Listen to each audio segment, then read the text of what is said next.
इस प्रकार है अपनी माताओं की और वह देखने लगे। मंद मंद ही मुस्कान, छोटी छोटी ही दतुलिया और भोला भाला ही मुंह देख करके आनंद समुद्र में मैया डूब जाती है। और जब वह कान्हा हंसने लगा तो मैया थक गई और मैया अब वह उखली में बांधना छोड़ दी। उखली की रस्सी खोल करके फेंक देती है। कहा जाओ कन्हैया ऐसे ही करते रहो, लेकिन हमारी बात को मान लो। अब तुम्हें नहीं बांधेंगे हम उखली में, और ऐसी गलती मत करना, किसी का माखन मत चोरी करना। इसके बाद वह जो है कालीनाल बेनंगाज श्री राम कृष्णास्य गोखुली अधिष्ठे जानाभि पदवी विचक्रयो मधुरंजसा। राजे कुछ ही दिनों में यशोदा और रोहिणी के ही लाडले लाल घुटने का सहारा लिए बिना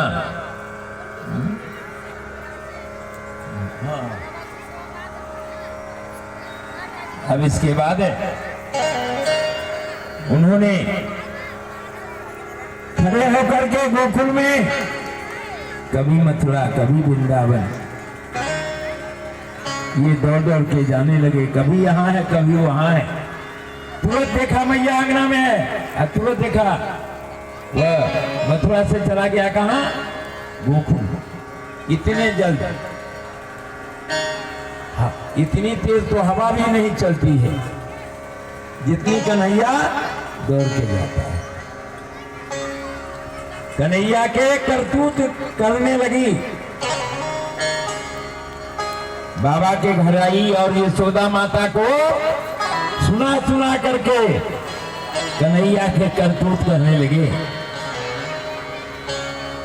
अरे अरे यशोदा, यो तेरा लल्ला तो बड़ा नटखट भयो, तेरा लल्ला बड़ी नटखट भयो।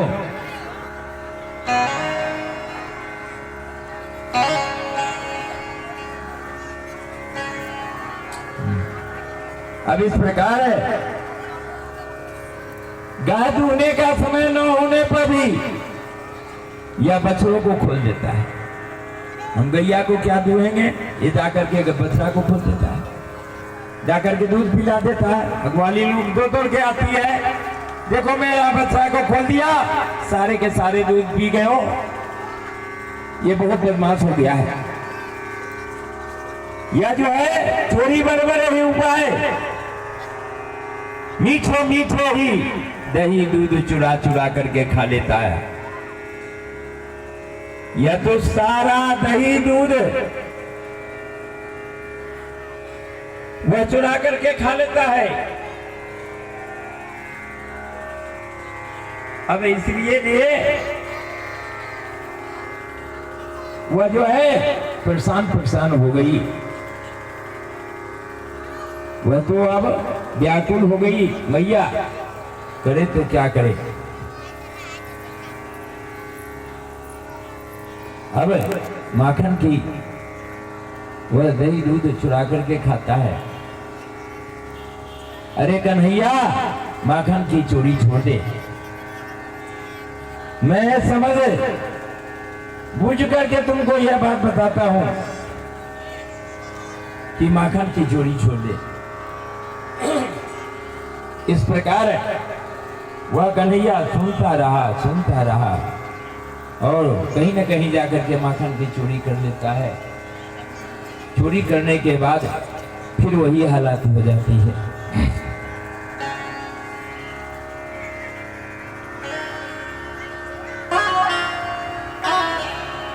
कहा कि कन्हैया, अरे माखन की चोरी छोड़, अरे माखन की चोरी छोड़ कन्हैया मैं समझाऊं तो।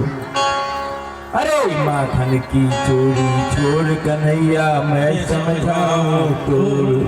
मैं समझाऊं तोर सावरे मैं समझाऊं तोर। मैं समझाऊं तोर सावरे मैं समझाऊं तोर।